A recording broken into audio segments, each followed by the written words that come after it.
Human beings are using resources for making their life comfortable, but they are not using Human beings are using resources for making their life comfortable, but they are not using resources judiciously.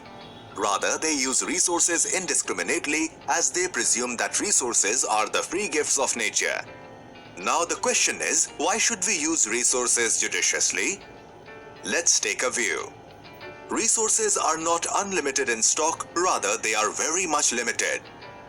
For example, randomly cutting trees or deforestation transforms a forested fertile land into a desert.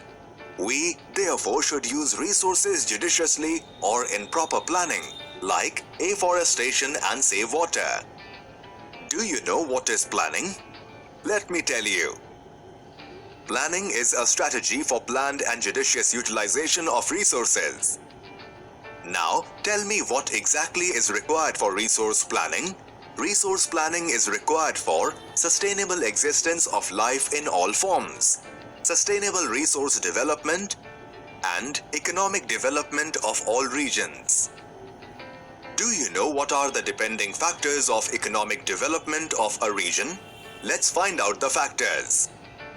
Economic development of a region depends upon availability of resources, affordability of resources, accessibility of resources, and technological development.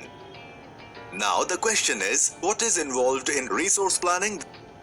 Resource planning is a complex process which involves identifying and creating inventory of resources across the regions of the country, such as surveying, mapping, measurement, and qualitative and quantitative estimation of resources. Developing a planning structure with appropriate technology, skill, and institution. Matching the resource development plan with overall national development plans. Can anyone give an example related to resource planning? Surely. Let us take an example of resource planning in India. Resource planning becomes more important in a country like India, where resources are not distributed evenly and properly.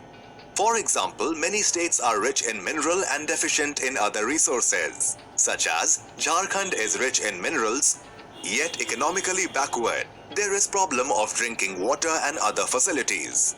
Conversely, Arunachal Pradesh has plenty of water, but there is a problem of other development due to lack of resources.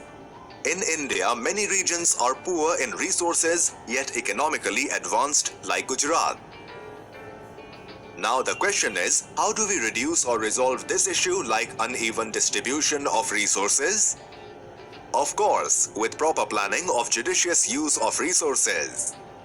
Resources can contribute in proper development only with a good planning by keeping the technology, skills, and institution in mind. Resource planning in India is one of the most important goals right from its first 5 years plan launched after independence. Now, let's see what will happen if we use resources randomly or irrationally. Obviously, the resources will get reduced or one day get completely vanished. So, what do we do to protect our resources? Simply, we have to conserve our resources. Irrational consumption and overutilization of resources lead to socio-economic and environmental problems. What kind of socio-economic and environmental problems do we face now or in near future? Yes, of course, the socio-economic problems that we face are gap between rich and poor, scarcity of water, food and shelter, lack of infrastructure, unemployment, displacement of people, loss of livelihood.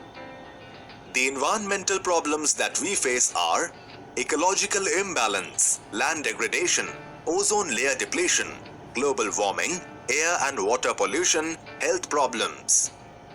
Do you know this had been the main concern of the leaders and thinkers in the past?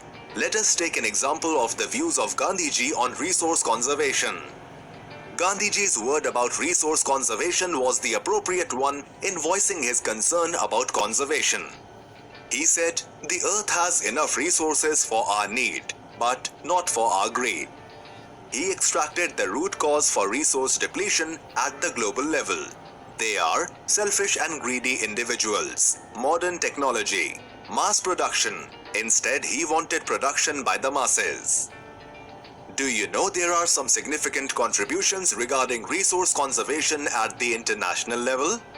Do you know their names? Well, let's quickly jot down their names. These are the Club of Rome, 1968, the Gandhian Philosophy, 1974, the Brundtland Commission Report, 1987, introduced the concept of sustainable development, the Earth Summit at Rio de Janeiro, Brazil, 1992,